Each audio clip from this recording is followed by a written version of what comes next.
Hello नमस्कार दोस्तों, welcome to Manraj classes. आज की डेट है 10 सितंबर 2022। तो देख लेते हैं कौन कौन से करंट अफेयर्स आज हम डिस्कस करने जा रहे हैं। हमारा जो पहला करंट अफेयर होगा वो है स्वच्छ वायु दिवस के बारे में, दूसरा क्लाइमेट टिपिंग पॉइंट, तीसरा किरीट पारिक कमेटी, चौथा जेंडर स्नैपशॉट 2022 रिपोर्ट के बारे में, पांचवा होगा साइबोर्ग कॉकरोच के बारे में, और छठा और लास्ट का आर्टिकल होगा दारा सिको के बारे में। तो आगे बढ़ने से पहले एक छोटी सी रिक्वेस्ट, प्लीज हमारे चैनल को लाइक कर लीजिए, सब्सक्राइब कीजिए, शेयर कीजिए, बेल आइकन को दबा लीजिए। साथ ही साथ हमारे टेलीग्राम चैनल को भी ज्वाइन कर लीजिए ताकि आपको important document, important update time to time मिलते रहे। तो हमारे बढ़ते हैं पहले आर्टिकल की तरफ, जो कि है आपका स्वच्छ वायु दिवस के बारे में। अभी देखिए ये न्यूज में इसलिए आया है क्योंकि जो हमारी मिनिस्ट्री है, कौन सी मिनिस्ट्री, हमारी ministry of environment forest and climate change, इसने आपका क्या किया था, मतलब तीसरा, जो तीसरा आपका सेशन, ये तीसरी बार international day of clean air for blue आइज, यानी कि जो अंतरराष्ट्रीय आपका दिवस होता है क्लीन एयर के लिए, स्वच्छ वायु के लिए, किसके लिए, नीले आकाश के लिए, यानी कि आपका क्या, नील गगन, क्या होता है नीले गगन, नीला गगन जो है, तो नीले गगन के लिए तीसरा ये international day of clean air for blue eyes organise किया, जिसको हम हिंदी में या तो ये बोल दो स्वच्छ वायु दिवस बोल दो, या स्वच्छ वायु नील गगन बोल दो, बात एक ही है। ठीक है, तो ये ऑर्गेनाइज किया। इसका काम यही था, इसलिए ऑर्गेनाइज किया जाता है। देखो जो भी इस टाइप की चीजें दिवस मनाए जाते हैं, उनका काम यही होता है कि या तो किसी को सम्मान देने के लिए मनाए जाते हैं, या अवेयरनेस फैलाने के लिए मनाया जाता है। तो यहाँ पे अवेयरनेस फैलाई जाए किसके प्रति, भाई आपकी एयर इतनी गंदी हो गई, अगर हम बात करें बड़ी बड़ी मेट्रो सिटीज की, उसमें तो रहना ही मुश्किल हो गया। दिल्ली जैसी सिटी वर्ल्ड की मोस्ट पोल्यूटेड सिटियों में से एक है, तो उसमें तो रहना ही मुश्किल हो गया। तो ऐसी जो मेट्रो सिटीज है, जैसा आपकी दिल्ली, मुंबई, आपका कोलकाता, बेंगलुरु, चेन्नई, तो ये सब जो बड़ी बड़ी सिटीज है, मेट्रो सिटीज है, उसमें जो आपका एयर की क्वालिटी है वो बहुत ज्यादा वर्स्ट है, जिसमें दिल्ली टॉप मोस्ट है। ठीक है, तो इसी चीज को बोला गया यहाँ पे अवेयरनेस फैलाई जाएगी इस दिवस को मनाने से। कौन सा दिवस, स्वच्छ वायु दिवस को मनाने से अवेयरनेस फैलाई जाएगी, और इन्हें फैसिलिटेट भी करा जाएगा। फैसिलिटेट किस तरह से करा जाएगा, जो एक्शन लिए जाएगी, कि एक्शन जो लिए जा रहे हैं उनको सहायता प्रदान की जाएगी, उनको एक डायरेक्शन दी जाएगी कि किस तरह से एयर की क्वालिटी को आपका इम्प्रूव किया जा सकता है। और ये सब किसकी छत्र छाया में हो रहा होगा, जो आपने फ्लैगशिप प्रोग्राम चलाया होगा। कौन सा programme, national clean air programme, तो इसकी छत्र छाया में ये सारा कुछ हो रहा है। आपका इंडिया, वो इंडिया का फ्लैगशिप प्रोग्राम है नेशनल की क्लीन एयर प्रोग्राम, यानी कि एनकैप जो है। अब इसमें ये बोला गया है लगभग 131 में ये जो है मनाया जाता है, 131 सीटों में इसको क्या किया गया है, वो किया गया, इम्प्लीमेंट किया गया।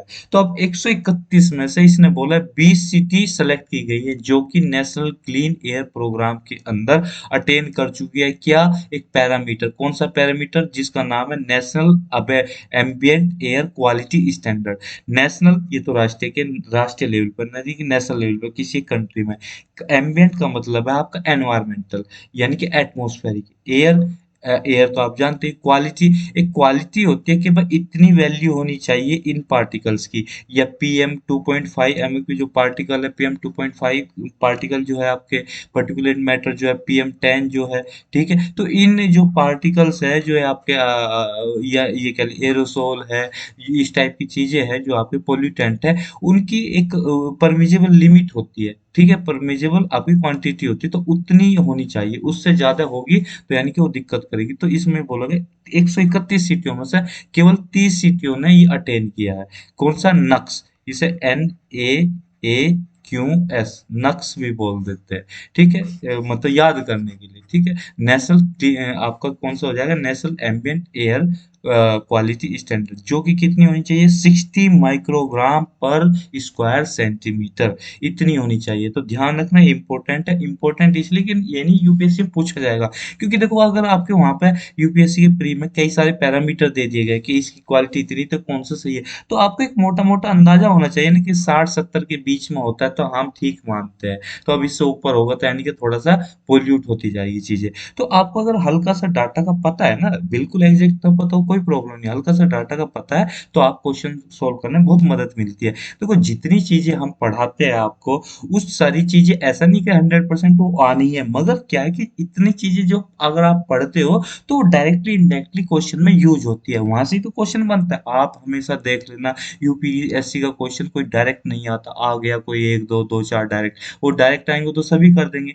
मगर क्वेश्चन कैसे होगा? क्वेश्चन तो ऐसे ही होगा ना, कोई पर्टिकुलर क्वेश्चन तो कहीं लिखा नहीं होगा ना बुक में, किसी मैगजीन में, किसी भी इंस्टीट्यूट की मैगजीन में, वो ऐसे ही सेलेक्ट कर करके निकालते हैं। अब यहाँ पर डाल देंगे कि जो आपकी एम्बियंट एयर क्वालिटी जो होनी चाहिए, परमिजिबल होती है, उसकी क्वांटिटी डाल देगा वो 60 से 80 माइक्रोग्राम पर सेंटीमीटर स्क्वायर। और दूसरा आपकी मॉडरेट पोल्यूटेड एयर का डाल देगा, मान लीजिए आपका 100 से आपका मान लीजिए आपका डाल दिया 150 तक माइक्रोग्राम।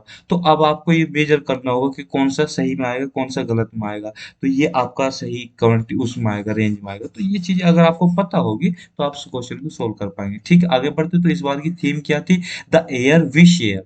ठीक है, जो एयर हम शेयर करते हैं, जिस एयर पे हम जीते हैं, उसको हमें क्लीन करना है, तो ये चीज हमें ध्यान रखनी है। ठीक है, अब इसमें यही चीज की हाईलाइट की गई कि हमें बहुत ज्यादा जरूरत है कि एकदम तुरंत हमें स्टेप्स लेने की जरूरत है और इस तरह की स्ट्रेटेजी बनाने की जरूरत है, इंटरनेशनल लेवल पे भी और रीजनल लेवल पे भी कोऑपरेट करना पड़ेगा, तभी इस चीज को आप उससे निपटा जा सकता है, अमेंडमेंट प्रक्रिया शुरू की जा सकती है। आगे बढ़ते हैं।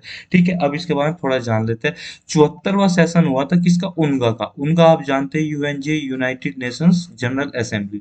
उसमें क्या किया गया था कि रिजोल्यूशन पास किया गया, और रिजोल्यूशन पास करके कहा गया कि हम international day of clean air for blue eye skies celebrate करेंगे। कब? 19 दिसंबर 2019 को ये हुआ था, 2019 में हुआ था, तो 19 दिसंबर सेलिब्रेट करें। ठीक है, इसका सिग्निफिकेंस यही होता है, ये कॉमेमोरेट करता है किसको? International day of clear air for blue skies. ठीक है, कि आपका जो नीला आसमान है उसके लिए आपकी क्या नाम, क्लियर एयर होनी चाहिए, क्योंकि अगर वहां पे क्लियर एयर होगी तो आपका क्या, बहुत सारी चीजों से बचा जा सकता है।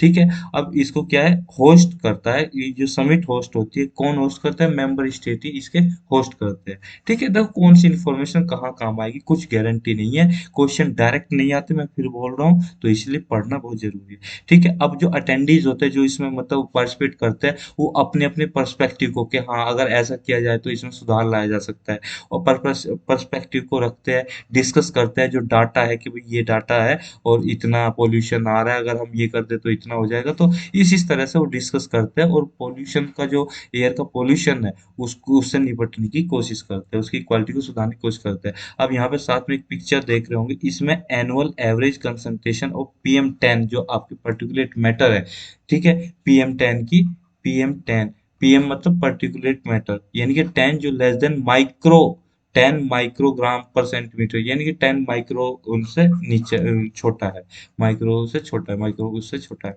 ठीक है, तो अब यहाँ पे फाइंडिंग में क्या बोला है कि एन कैप की फाइंडिंग है, जो हमारा नेशनल आपका क्लीन एयर प्रोग्राम है, उसकी क्या फाइंडिंग है। अब अपनी बात करें, 131 सिटीज में 95 सिटीज ये बोलती है, इन्होंने क्या मतलब बोलना क्या, इन्होंने शो किया जो एयर क्वालिटी है वो इम्प्रूव हुई है, उसमें से वाराणसी ने अच्छा रिमार्केबल वर्क किया है। जबकि यहाँ पे एनुअल एवरेज कंसंट्रेशन जो PM10 की, वो 244 थी 2017 में, और ये ड्रॉप होगी, कितनी होगी? 144 होगी 2021 में। ठीक है, इसकी बात होगी। ठीक, अब यहाँ आगे बात करें, जो PM10 की सभी मेट्रोपॉलिटन पॉलिटिकन आपकी जितनी सिटीज है, मेट्रोपॉलिटन सिटीज जितनी है, उसमें क्या है आपकी जो इम्प्रूवमेंट ऑफ क्वालिटी है, यानी कि थोड़ा सिग्निफिकेंट रहा है एज कम्पेयर टू 2017 के कंपैरिजन में। ठीक है, यही सब इसमें बोला है। जैसे यहाँ पर देखो, वाराणसी का, देहरादून का, लखनऊ का, जबलपुर का, ये आपका उल्लासनगर का, ठीक है, ये अच्छी उसमें आते हैं, ये 2017 में। और जो रेड में दिखा रखा है आपका, ये बैड कैटेगरी में। ठीक है, ये 2021 का है। कुछ ऐसे स्टेट जैसे कि आपका यहाँ पे कौन है, मेरठ है, उज्जैन है, जबलपुर है, गुलबर्ग है, नागांव है, तो ये सब आपके वर्स्ट कैटेगरी में आते हैं। ठीक है, यहाँ पे अब मध्य प्रदेश को किस वर्स्ट कैटेगरी में डाला गया, इसने पुअर परफॉर्म किया, यही सब इसमें बोला है। तो नेशनल क्लीन एयर प्रोग्राम जो है, उसकी स्ट्रेटजी और उसका एम ये है कि 20 से 30% आपका रिडक्शन किया जाए, किसमें? PM2.5 जो पर्टिकुलेट मैटर है उसकी कंसंट्रेशन में 2024 तक आपका यानी कि उसमें 20 से 30% वो किया जाए। देखो यहाँ पे ये जो पॉइंट है बहुत ही ज्यादा इंपॉर्टेंट है। अब वहां पे पूछ लेगा कि एनकैप में ये कहा गया है कि 2025 तक PM2.5 को आपका कंसंट्रेशन 20 से 30% कम करनी है, तो क्या हो जाएगा, सही होगा गलत, गलत हो जाएगा, क्योंकि 2024 तक कहा गया है। ये रहा 2024 तक का, 25 तक नहीं कहा गया। तो आपको ये चीजें क्लियरली पढ़नी पड़ेगी, ठीक है ना। तो ये सब है। आगे बढ़ते हैं। ये आपका जो आपका नया WHO एयर क्वालिटी जो गाइडलाइंस है वो है। तो जो PM2.5 है यानी कि 2.5 माइक्रोन से जो पर्टिकुलेट मैटर है उनका साइज 2.5 माइक्रोन से छोटा है, वो PM2.5 में आता है। ठीक है। उनका जो टाइम एनुअल और आपका 24 आवर बेसिस पे 2005 का लेवल और 21 का लेवल बताया जा रहा है। 2005 में एनुअली 10 पे था और जो 24 आवर्स के बेसिस पे 25 पे था। इनमें सुधार हुआ है, यानी कि सुधार हुआ है इनमें, सभी में सुधार देखने को मिल रहा है, बस यही है। तो आपको यहाँ पे ये डाटा याद रखने की जरूरत नहीं है। आपको याद क्या रखना है, याद ये रखना है कि किस पर्टिकुलेट मैटर में सुधार हुआ है, किस में नहीं हुआ है अभी के हिसाब से। तो किस किस में सुधार हुआ, PM2.5 में हुआ है, PM10 में हुआ है, ओजोन में हुआ है, नाइट्रोजन ऑक्साइड में हुआ है, सल्फर डाइऑक्साइड में हुआ है और CO2 में, उस CO में हुआ है। तो यानी कि टोटल 6 आपके ऐसे एलिमेंट है, 6 आपके ऐसे गैस एलिमेंट है तो या मैटर है जिनमें आपका सुधार हुआ। अगर वो आपका दे देता है CO2, तो क्या CO2 में भी सुधार हुआ है क्या, तो क्या हो जाएगा, आपका क्वेश्चन गलत हो जाएगा। ठीक है। तो ये चीज यहाँ पर पढ़नी है। अब हम एक चीज जानते हैं, इसके ऊपर हम क्वेश्चन भी पढ़ेंगे। Climate and clean air coalition क्या है, CCAC। CCAC क्या है, ये जो कोलिशन है वॉलंटरी पार्टनरशिप है, किसकी, गवर्नमेंट की, जो आपकी स्टेट गवर्नमेंट है या नेशनल गवर्नमेंट है उसकी पार्टनरशिप है। इंटर गवर्नमेंटल ऑर्गेनाइजेशन एक तरह की, बिजनेस ऑर्गेनाइजेशन है, साइंटिफिक इंस्टीट्यूशन इसमें कोलैबोरेट कर सकते हैं, और सिविल सोसाइटी की जो ऑर्गेनाइजेशन है जैसे एनजीओ है, ये सब आपका इसमें कोलैबोरेट करती है। इसका काम यही है कि एयर की क्वालिटी को इम्प्रूव करना और प्रोटेक्ट करना क्लाइमेट को, जिससे कि पोल्यूट ना हो सके। ठीक है। और आपका जो शॉर्ट लिव्ड क्लाइमेट पोल्यूटेंट है उनको रिड्यूस करना। ठीक है। तो यहाँ पे इम्पोर्टेंट क्या है, short lived climate pollutant. Short lived climate pollutant वो पोल्यूटेंट होते हैं जो कि एनवायरमेंट में कुछ ही टाइम के लिए रहता है, यानी कि शॉर्ट टाइम के लिए जिंदा रहते हैं। जिंदा रहने का मतलब वो शॉर्ट टाइम के लिए फ्लोट करेंगे, उसके बाद वो सेटल डाउन हो जाएंगे और मतलब या कह दो नष्ट हो जाएंगे, इस तरह से। तो अगर हम ग्लोबल नेटवर्क की बात करें, फिलहाल 120 स्टेट और नॉन स्टेट पार्टनर्स मिलकर और लोकल एक्टर्स भी बहुत सारे हैं, वो मिलकर इसको क्या नाम पार्टिसिपेट कर रहे हैं, इसे चला रहे हैं, आगे बढ़ रहे हैं। तो अब हम बात करते हैं शॉर्ट लिव्ड क्लाइमेट पोल्यूटेंट की। ठीक है। ये कौन से होते हैं, मैंने वही बताया, ये वो पोल्यूटेंट जो कि short lived in the atmosphere, थोड़े टाइम के लिए रहते हैं, थोड़े टाइम के लिए वो आपको दिखाई देंगे। इनको हम सुपर पोल्यूटेंट भी बोलते हैं। तो यहाँ से क्वेश्चन क्रिएट हो जाएगा कि super pollutant, short lived pollutant कौन से होते हैं। इसमें से क्वेश्चन क्या आ जाता है कि कौन कौन से, जैसे मीथेन CH4, ठीक है, ब्लैक कार्बन C, ठीक है, हाइड्रोफ्लोरोकार्बन HFC। ठीक है। तो ये सब आपके किस में आ जाएंगे, शॉर्ट लिव्ड पोल्यूटेंट में आ जाएंगे। तो इसमें क्या है कि इसमें से कई सारे जो आपके जो ये है, ठीक है, ये जो कार्बन डाइऑक्साइड होते हैं उससे भी ज्यादा आपके पावरफुल होते हैं। पावरफुल इतना मतलब कि ये ज्यादा पोल्यूशन फैलाते हैं, यानी कि पोल्यूशन ज्यादा करेंगे, मतलब हाई पावर के पोल्यूटेंट होते हैं, ये कह लीजिए। आगे बढ़ते हैं। ठीक है। अब CSC की फंडिंग के बारे में जान लो, तो इसकी जो फिनेंस होती है वो आपका क्लाइमेट ट्रस्ट होता है, ट्रस्ट फंड होता है, जो कि 2012 में स्टेब्लिश किया गया था। उसके थ्रू UN एनवायरनमेंट के थ्रू इसे एडमिनिस्टर किया जाता है। ठीक है। अब इंडिया और CCAC के बारे में जान लेते हैं। इंडिया जो है इसे ज्वाइन कर चुका है, 65वीं कंट्री बना है इसे ज्वाइन करने वाला, बस इतना ही ध्यान रखो, ज्यादा कुछ नहीं। अब यहाँ पे क्वेश्चन है जो कि 2017 में पूछा गया था। क्वेश्चन क्या पूछा गया था, कंसीडर द फॉलोइंग स्टेटमेंट। पहले स्टेटमेंट में बोला गया climate and clear air coalition is to reduce short-lived climate pollutant is a unique initiative of G20 groups of the countries। ठीक है। अब जाहिर सी बात है UN का है, तो G20 ग्रुप तो उसमें आएंगे ही, क्योंकि यूएन में तो बहुत सारे हैं, तो उनके वो द्वारा तो हो गया। अब जो ये कह रहा है कि reduce short lived climate pollutant, क्या शॉर्ट लिव्ड क्लाइमेट पोल्यूटेंट को ये क्या करता है, रिड्यूस करता है। जी हाँ, बिल्कुल करता है। तो पहला ऑप्शन तो सही होगा। दूसरा है CCAC focus on methane, black carbon और हाइड्रोफ्लोरोकार्बन, क्या इस पे फोकस करता है। तो आपने पढ़ाई है ना पीछे, तो ये दोनों इस पर फोकस करता है, तो दूसरा भी सही, पहला भी सही, तो इसका मतलब दोनों हो जाएंगे बहुत, यानी कि C हो जाएगा इसका। ओ, सॉरी सॉरी सॉरी, मैं गलत बोल गया। ये जो है आपका मैं किसी दूसरे कंफ्यूजन में रहा कि ये शॉर्ट लिव्ड को तो वो करता है, रिड्यूस करता है, मगर इसमें G20 नहीं है। मैं G20 वो गलत कंफ्यूज, G20 नहीं है, तो इसलिए इसका आंसर क्या हो जाएगा आपका, केवल दूसरा हो जाएगा, यानी कि बी हो जाएगा इसका। ठीक है, आगे बढ़ते हैं। तो अगला आर्टिकल हमारा क्लाइमेट टिपिंग पॉइंट के बारे में। देखो पॉइंट तो आप जानते ही हो, अब टिप जान लो। टिप मान लीजिए जैसे कि कोई ये एक तरह का डंडा है या इस तरह की आपकी कोन है, तो कोन का जो ये पॉइंट है ना, टिपिंग पॉइंट क्या है एक तरह से, यानी कि जिससे आपका या तो इधर लुढ़क जाओ या इधर लुढ़क जाओ, यानी कि वो आपका गिरना है, कोई चीज इधर लुढ़क सकती इधर लुढ़क सकती है, तो टिपिंग पॉइंट कहलाता है। तो आपका क्या हुआ टिपिंग, अब क्लाइमेट का टिपिंग पॉइंट से मतलब यही हुआ कि क्लाइमेट खतरे में है और उससे ऊपर नीचे कुछ चीजें होती है, तो इसका मतलब क्लाइमेट को बहुत ज्यादा नुकसान पहुंचेगा, तो इसलिए उसे टिपिंग पॉइंट कहा गया है। ठीक है, अब यहाँ पे क्या है कि साइंटिस्टों को बड़ी चिंता हो रही है। उन्होंने ये कहा है कि number of climate tipping points rise कर रहे हैं। क्लाइमेट टिपिंग पॉइंट राइज कर रहा है। अब जो क्लाइमेट टिपिंग पॉइंट्स क्या होता है वो अभी हम बताएंगे, क्योंकि फिलहाल अभी यह ध्यान रखिए कि ऐसे वो पॉइंट जिससे ऊपर बढ़ने पे उससे चीजें आगे होती है, आगे जाते हैं, दूसरी साइड जाते हैं, तो वो क्लाइमेट को बहुत बड़ा नुकसान पहुंचा रहा है। तो एक तरह से ये जानिए कि क्लाइमेट टिपिंग पॉइंट पॉइंट क्या होता है, लेवल ऑफ इकोलॉजिकल चेंजेस होता है, कि इकोलॉजिकल में जिस तरह के चेंजेस हो रहे, किस तरह का चेंजेस हो रहा है, कि हाई लेवल का चेंजेस हो रहा है या लो लेवल का चेंजेस हो रहा है, ये बायोडाइवर्सिटी को नुकसान हो रहा है, सिर्फ वेदर को नुकसान हो रहा है, या आपके फ्लोरा एंड फौना को नुकसान हो रहा है, किससे नुकसान हो रहा है, तो पूरी इकोलॉजी को नुकसान हो रहा है, तो किस लेवल का हो रहा है, कि ऐसा नुकसान है जो आपका रिकवरेबल है, रिकवर किया जा सकता है, या ऐसा नुकसान है जो आपका रिवर्सेबल नहीं है, यानी कि वो आपका वन डायमेंशन जिसको रिकवर नहीं किया जा सकता। तो ये आपका क्लाइमेट टिपिंग पॉइंट उसी चीज को बताता है। तो इसमें क्या है कि एक तरह का ये आपका सिग्निफिकेंट चेंज को बताता है कि कितना चेंज आ गया किसी चीज में। जैसे कि आप मान लो ग्रीनलैंड की बात करें, ग्रीनलैंड में तो आइस शीट है, अगर वो आइस शीट पिघलेगी बहुत तेजी से, तो इसका मतलब क्या है कि क्लाइमेट टिपिंग पॉइंट जो है बहुत ज्यादा वो हो चुका है, मतलब राइज हो चुका है। इस क्योंकि वहां पे तो आइस पिघल रही है ना, जो आपके ग्लेशियर्स है ग्रीनलैंड में, हमने कुछ दिन पहले इसका आर्टिकल भी डिस्कस किया था,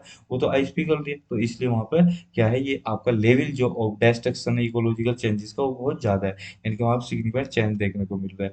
ओशंस को अफेक्ट करता है, ठीक है, वेदर और केमिकल प्रोसेस जितनी भी होती है उनको अफेक्ट करता है। ये इरिवर्सिबल होता है, क्योंकि इसे आप रिवर्स नहीं कर सकते कि भाई आपका कोई चीज होगी तो आप उसको रिवर्स कर दो, इरिवर्सिबल होता है और सेल्फ कंटेनिंग होता है, यानी कि अपना आप ही कंटेन किया जा सकता है, अपना आप खुद को कंटेन किया जा सकता है, इसमें कोई आपका वो नहीं किया जाए, मैन मेड कोई आपका इंटरवेंशन नहीं होता। तो अब जो 6 टिपिंग पॉइंट आपके डिस्कवर किए गए, ये आपके 6 टिपिंग पॉइंट है।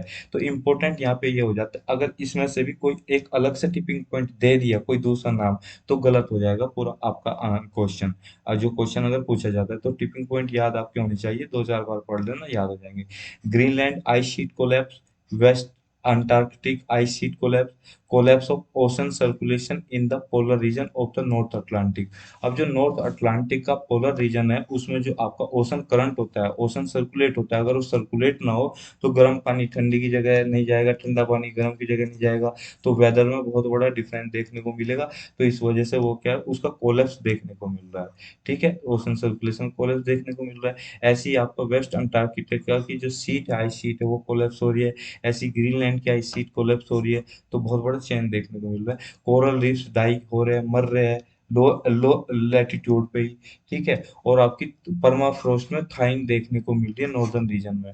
ठीक है, ये सब, और सी लेवल जो है आपका, आई जो सी आइस है उसमें लॉस देखने को मिल रहा है, किसमें, बेरेंट सी में। बेरेंट सी आपका कहाँ पे है, ये आपका फिनलैंड के जो ऊपर का हिस्सा है, रशिया और फिनलैंड के ऊपर का हिस्सा, वहां पर आपका बेरेंट सी है। ठीक है, तो ये आपके 6 वो थे, आपके 6 टिपिंग पॉइंट्स थे। ठीक है, अब हम पिक्चर में भी समझ लेते हैं। देखो यहाँ पर, ये आपका अंटार्कटिक आपका विंटर आइस शीट हो गया, तो ये वाला। ठीक है, ये तो नहीं हुआ। अब आपके टिपिंग पॉइंट कौन से हो जाएंगे, टिपिंग पॉइंट जैसे ग्रीनलैंड आइस शीट वाला ये हो गया, कोलैप्स हो रही है। ठीक है, कोलैप्स होती जा रही है। ठीक, दूसरा आपका क्या हो जाएगा, ये हो जाएगा लेब्राटर सी या सब पोलर जायर कोलैप्स होता जा रहा है। तीसरा आपका हो जाएगा बोरिल परमाफ्रॉस्ट में थाइंग होती जा रही है। ठीक, और ये आपका west Antarctic ice sheet collapse होती जा रही है। इधर लो लैटिट्यूड में कोरल रीफ डाई होते जा रहे हैं। यहाँ पे बेरेंट सी आइस जो है एब्रोड लॉस होता जा रहा है। तो ये चीजें आपकी क्या है, ये है आपका ये टिपिंग पॉइंट अच्छे हैं। ठीक है, ये पढ़ लिया। अगला आर्टिकल पढ़ते हैं हम। अगला आर्टिकल एक कमेटी के बारे में जिसका नाम है किरित पारिक कमेटी। किरित पारिक कमेटी क्या है? देखिए, अभी ministry of petroleum and natural gas ने एक कमेटी सेटअप की जिसके चेयरमैन है किरित पारिक। उनका काम ये है, उन्हें ये जिम्मेदारी सौंपी गई कि आप हमें वो जो आपका करंट गैस प्राइसिंग कर सके, किसी जो गैस है उसका प्राइस हम डिटरमाइन कर सके, ऐसा फॉर्मूला को रिव्यू करो और बना के दो हमें। यानी कि उसमें मॉडिफिकेशन कर दो जो प्रेजेंट फॉर्मूला है।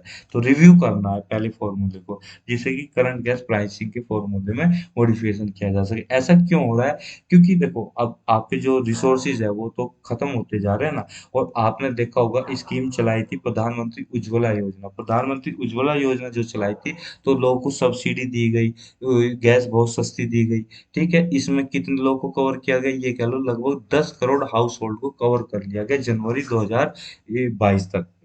जनवरी 31 2022 तक 10 करोड़ हाउस होल्ड को एलपीजी का कनेक्शन प्रोवाइड कर दिया गया। किसके तहत? प्रधानमंत्री उज्ज्वला योजना के तहत। तो इससे क्या हुआ कि गैस के प्राइस में तो अब लोगों को तो सस्ती दी गई, मगर ओवरऑल उसको कॉस्ट तो गवर्नमेंट को पड़ेगी ना। तो एक आपका प्राइस का फॉर्मूले की डिमांड हो रही है, क्योंकि एलपीजी का कंजम्पशन कंट्री में बहुत ज़्यादा है, क्योंकि ये आपका मेनली कुकिंग और फ्यूल की तरह यूज किया जाता है। इसका जनवरी में 3.57% जो है और बढ़ गया यूज। ठीक है, और रिकॉर्ड हाई कितने तक पहुंच गया? 2.569 मिलियन टन तक जनवरी 2022 में इसका यूजेस था। ठीक है, तो इस वजह से ये पैनल को बोला गया कि भैया आप रिकमेंड करो कि फेयर प्राइस जो हमारे कंज्यूमर्स है उन पर बर्डन ना पड़े, फेयर प्राइस आप इसके लिए फिक्स कर दो कि हाँ इतना आपको लगेगा। ठीक है, मार्केट ओरिएंटेड होना चाहिए और ये प्रोसेस ट्रांसपेरेंट होनी चाहिए, रिलायबल प्राइसिंग रेजिम होना चाहिए, जिससे कि गैस बेस्ड इकोनॉमी को हम लंबे टाइम तक सस्टेन कर सके। ठीक है, ये बस इतना ही था। अगला आर्टिकल हमारा जेंडर स्नैपशॉट 2022 रिपोर्ट के बारे में। देखिए, अभी एक रिपोर्ट पब्लिश हुई है। रिपोर्ट पब्लिश किसने की है? यूएन वुमेन प्लस अंदेशा। अंदेशा कह लो या यूएन देशा कह लो, इसकी फुल फॉर्म क्या है? United nation develop department of economic and social welfare. अंदेशा की तो फुल फॉर्म ये है। और यूएन वुमेन की तो क्या करोगे, जो पहले से ही छोटा सा है उसको और क्या करो? हाँ, यूएन को ब्रेक कर सकते हो, यूनाइटेड नेशन। वुमेन को क्या ब्रेक करोगे? औरत तो औरत है भाई, सबसे सर्वशक्तिशाली शक्तिमान है, नारी तू ही शक्ति। तो इसलिए यूएन वुमेन और प्लस आपके अंदेशा दोनों ने मिलकर क्या किया है कि एक रिपोर्ट रिलीज की है जिसका नाम है जेंडर स्नैपशॉट 2022 रिपोर्ट। इसमें क्या है? प्रोग्रेस बताई गई है कि सस्टेनेबल डेवलपमेंट गोल जो कि हमें 2030 तक अटेन करने हैं। ठीक है, 17 गोल है, उसमें कितनी प्रोग्रेस हुई है अटेन करने में। ठीक है, तो वही चीज इसमें बताएगी। यहाँ पर देखो, पहला आपका नो पॉवर्टी, दूसरा जीरो हंगर, तीसरा गुड हेल्थ एंड वेलबींग, चौथा education quality, quality education, gender equality पांचवा, छठा आपका क्लीन एयर एंड सैनिटेशन। ये सब है। इस तरह के 17 गोल्स है आपके, जो इनको ही बोलते हैं आपका सस्टेनेबल डेवलपमेंट गोल। ठीक है, आगे बढ़ते हैं। ये है, आप थोड़ा पढ़ सकते हो। हम यहाँ पर पांचवे पे ज्यादा जिक्र करेंगे। पांचवा कौन सा है? जेंडर इक्वेलिटी के बारे में। और भी कई सारे हैं, देखो 17 गोल है यहाँ पर। ठीक है, आगे बढ़ते हैं। अब यहाँ पर इसकी रिपोर्ट में क्या बताया गया उसको पढ़ लेते हैं कि यहाँ पर रिपोर्ट में हाईलाइट ये किया गया, जो एसडीजी 5 है, जेंडर इक्वेलिटी की जो बात करता है, हमें 2030 तक ये अचीव करना है। जेंडर अचीविंग जेंडर इक्वेलिटी, इसमें ये बोला गया है कि अगर हम जिस स्पीड से अभी चल रहे हैं या पिछले एक दशक में चलता है, अगर उसी स्पीड से चलते रहे, तो ये जो एसडीजी 5 है इसको हम अटेन कर ही नहीं पाएंगे 2030 तक। तो ये बोला है, तो याद रखना। 2022 के एंड तक 383 मिलियन वुमेन और गर्ल्स जो है एक्सट्रीम पॉवर्टी में पहुंच जाएगी। जबकि उसके कंपैरिजन में, उसके अगेंस्ट आपकी जो आदमियों की और लड़कों की जो संख्या होगी 368 होगी, यानी कि इनके कंपैरिजन में कम होगी, मगर फिर भी बहुत ज्यादा है। तो ये बोला है, अगर ऐसा ही चलता रहा जेंडर इक्वलिटी को अचीव करने में, अभी हमें 300 साल और लग जाएंगे, अगर करंट स्पीड से हम चलते रहे। तो लगभग 40 साल और चाहिए हमें कि वुमेन को पार्लियामेंट में इक्वल रिप्रेजेंटेशन देने के लिए। ये सारी चीजें किसमें बोली जा रही है? इसमें जेंडर स्नैपशॉट 2022 रिपोर्ट में बोली जा रही है। ठीक है, और हमें जरूरत क्या है कि अगर हमें 2030 तक वो अचीव करना है, ये सस्टेनेबल डेवलपमेंट गोल्स को अचीव करना है, तो हमें लगभग 17 गुना फास्टर स्पीड से चलना पड़ेगा। कौन सी स्पीड? जो कि पिछले हमने 10 साल में जिस स्पीड से हम चले उसका 17 गुना तेज हमें चलना पड़ेगा, तभी हम इनको अचीव कर सकते हैं। अगला आर्टिकल हमारा साइबोर्ग कॉकरोच के बारे में। कॉकरोच तो आप जानते ही हो क्या होता है। साइबोर्ग, ठीक है, साइबोर्ग वो चीज होती है जैसे कि किसी अब प्राणी को टेक्नोलॉजी से वशीभूत कर दो, टेक्नोलॉजी से उसे कनेक्ट कर दो, उसकी फिजिकल आपकी कैपेसिटी इतनी बढ़ जाए कि वो विदाउट टेक्नोलॉजी के वो चीज़ कर ना पाता। मतलब कि कोई आदमी है, अगर उसमें इंजन विंजन फिट कर दिया जाए तो वो तो बहुत तेज दौड़ेगा, ठीक है? या कोई ऐसा इंस्ट्रूमेंट लगा दिया जाए जिसकी मेमोरी बढ़ा दी जाए तो कंप्यूटर जैसा वर्क करेगा ना। तो इस तरह के कॉम्बिनेशन को ही साइबोर्ग बोला जाता है। जनरली आपका एनिमल में और आपका ह्यूमन बीइंग में देखने को मिलता है। किसी आदमी में लगा दिया, कोई ऐसी चिप लगा दी जिससे कि उसकी प्रोसेसिंग बढ़ गई, उसकी कार्य करने की जो क्षमता है वो बढ़ गई। तो उसी को ही, उस कॉम्बिनेशन को ही साइबोर्ग बोला जाता है। तो ये जो कॉम्बिनेशन हो गया आपका, ये वाला कॉम्बिनेशन, ये क्या है? साइबोर्ग कॉम्बिनेशन है, कि साइबोर्ग है, यानी कि कॉकरोच जीव हो गए तो, और ऊपर से आपकी ये वाली टेक्नोलॉजी, यानी कि आपका जो ये आर्टिफिशियल इंटेलिजेंस टेक्नोलॉजी होगी और भी टेक्नोलॉजी, तो इसको मिला के जो बना है साइबोर्ग बना है, ठीक है? तो ये आप पिक्चर में देख ही रहोगे। तो अब ऐसा करने से इसे हम रिमोटली क्या कंट्रोल कर सकते हैं, क्योंकि ये तो सर्किट लग गया। अब ये इसके लेग से जुड़ी हुई है वायर, और इसके चीजें जो है जुड़ी हुई है इसकी बॉडी से। तो कहने का मतलब जो इसके लेग्स की मूवमेंट है हम इससे दूर से ही कंट्रोल कर सकते हैं, इसे कमांड भी दे सकते हैं, तुम इस डायरेक्शन में जाओ, इस डायरेक्शन में जाओ। और जब ऐसा जीव जंतु हमने साइबोर्ग बना लिया है, तो अब हम इसको ऐसी जगह भेज सकते हैं जहाँ पे आदमी का जाना मुश्किल है, या कहीं पे किसी चीज का सर्विलेंस करना है। देखो ना आपने, छोटी छोटी कार होती है, जैसे मूवीज में देखा होगा, छोटी कार होती है, और छोटी कार में आपका कैमरा लगा दिया जाता है, बॉम्ब फिट कर दिया जाता है, वो कैमरा, वो गाड़ी मूव करने वाली होती है, रिमोट से मूव करा जाता है, और उसे ऐसी जगह जाके फिट फिट कर दिया जाता है जहाँ पे कोई मंत्री वंत्री जिसे उड़ाना है, या जिसको हमें कैमरे से रिकॉर्डिंग करनी है, उस लोकेशन में फिट कर दिया, तो उसी तरह की टेक्नोलॉजी है। तो साइबर कॉकरोच के बारे में जान लेते हैं। साइबर कॉकरोच का मूवमेंट जो है कंट्रोल किया जा सकता है by tiny integrated circuit. Integrated circuit IC को बोलता है। आपने आईसी का नाम सुना होगा, आईसी की फुल फॉर्म होती है इंटीग्रेटेड सर्किट। जो आपकी ये लगी हुई है, ये दिख रहे हैं ना, ये आपकी छोटी छोटी चिप लगी हुई है, और भी ये चिप लगी हुई है, आपकी इंटीग्रेटेड सर्किट है, ये चिप लगी हुई है, ठीक है? इंटीग्रेटेड सर्किट होता है, इसमें कितने आपके मिलियंस बिलियन और लाखों करोड़ों के आपके डायोड्स और कैपेसिटर्स, रेजिस्टेंस, ये सब मिलके, और सिलिकॉन, और ये सब, मतलब बहुत सारी चीजें मिलके बनाया जा सकता है। तो आप इंटरनेट पे पढ़ सकते हो इसकी कार्यप्रणाली। तो जो ये है, इसका मूवमेंट को कंट्रोल किया जा सकता है। दूसरी चीज ये है, इसे आपको सर्विलेंस के लिए यूज किया जा सकता है, इससे सर्विलेंस कंडक्ट किया जा सकता है। और जो अर्बन सर्च और रेस्क्यू मिशन चलाए जा सकते हैं, एनवायरनमेंट को मॉनिटर किया जा सकता है, कहाँ पे लॉस हो रहा है एनवायरनमेंट का, ठीक है? और किस जो डेंजरस एरिया है उनका इंस्पेक्शन भी किया जा सकता है, जैसे कहीं पे आपका केमिकल लीकेज है, अब कॉकरोच को भेज दो तो कोई दिक्कत नहीं है, जान माल की हानि नहीं होगी ना। तो इसी तरह से, तो जो इसके हैंडलर है, जो इसके हैंडलर है, वायरलेस तरीके से भी इसे कंट्रोल कर सकते हैं। इसके हैंडलर इसे कंट्रोल करेंगे, इसकी लेग्स को रिमोटली, ठीक है? काफी लंबे टाइम तक कंट्रोल कर सकते हैं, इसे अपनी मर्जी से चला सकते हैं किसी भी डायरेक्शन में, ठीक है? अब यहाँ पे मेडागास्कर कॉकरोच की बात की गई, साइबोर्ग की फॉर्म में। मेडागास्कर कॉकरोच के बारे में ये बताया गया है कि लार्जेस्ट स्पीसीज होती है कॉकरोच की, ये 6 सेंटीमीटर तक बढ़ता है। ये कहिए, इसकी लेंथ 6 सेंटीमीटर होती है। और इसको हम हिसिंग कॉकरोच के नाम से भी जानते हैं, क्योंकि ये जब आपको इसको खतरा महसूस होता है तो ये हिस हिस की आवाज करता है, और डिस्टर्ब करने के लिए दूसरे जीव जंतु को हिस हिस की आवाज करता है, उससे नाक से हवा निकाल के, ठीक है? अगला लास्ट का आर्टिकल हमारा दारासिको के बारे में, ठीक है? देखो अभी क्या है, ये न्यूज में क्यों आया? न्यूज में इसलिए आया, जो हमारे वाइस प्रेसिडेंट है उन्होंने अरेबिक वर्जन रिलीज किया, किसका? मज्म अल बहरीन का। जो कि किसकी आपकी लिखावट थी, लिखावट नहीं, किसकी आपकी रचना थी? ये आपकी दारा सिको की रचना थी। दारा सिको कौन थे? मुगल प्रोविंस प्रिंस थे, ठीक है? तो ये उनकी रचना थी, उनकी लिखी थी, तो इसका अरेबिक वर्जन आपका रिलीज किया है अभी, ठीक है? तो इस वजह से आप दारा सिको न्यूज में आ जाते हैं। तो अब जरूरी नहीं है कि इसका प्री में ही क्वेश्चन पूछा जाए, इससे रिलेटेड ये प्री में भी घुमा फिरा कर पूछा जा सकता है, और दारा सिको तो मेंस में भी आ सकता है, क्योंकि मुगल एम्पायर से तो अक्सर आता ही रहता है ना क्वेश्चन।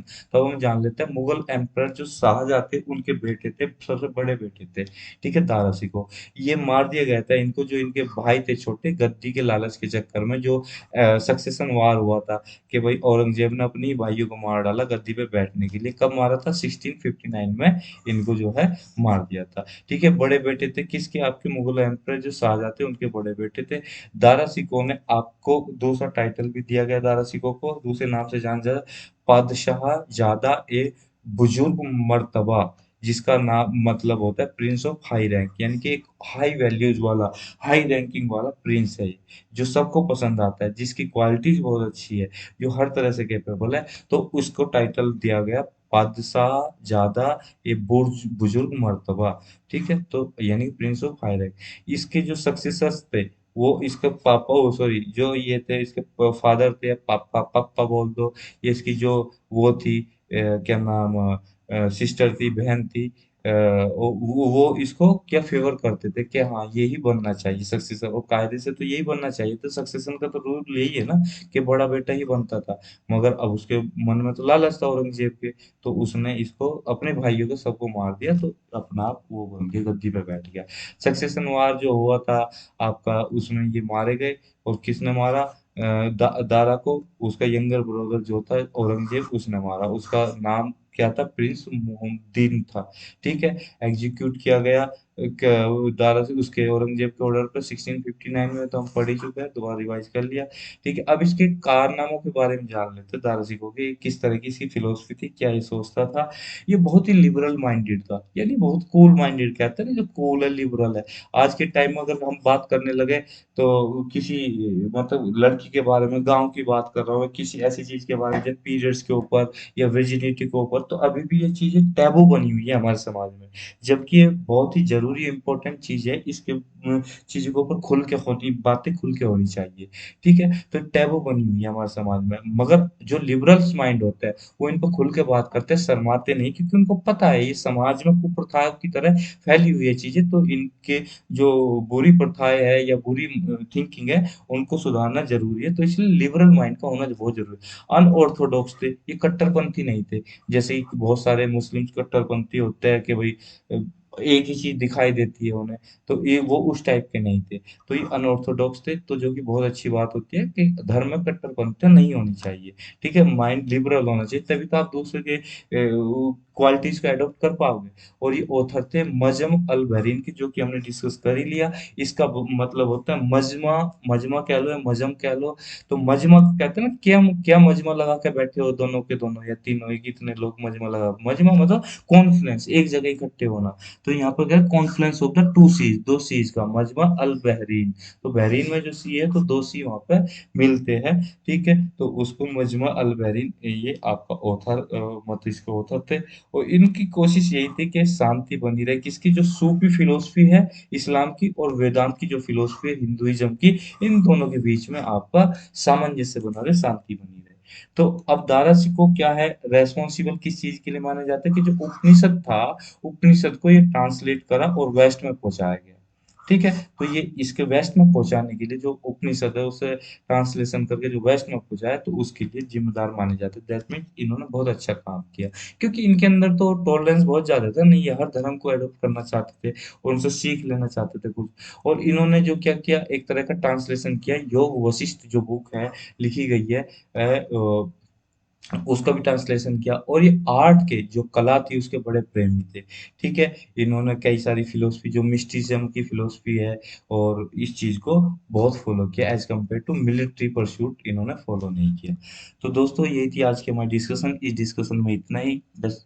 आज कल फिर नए डिस्कशन के साथ हाजिर होंगे। Thank you very much for discussion.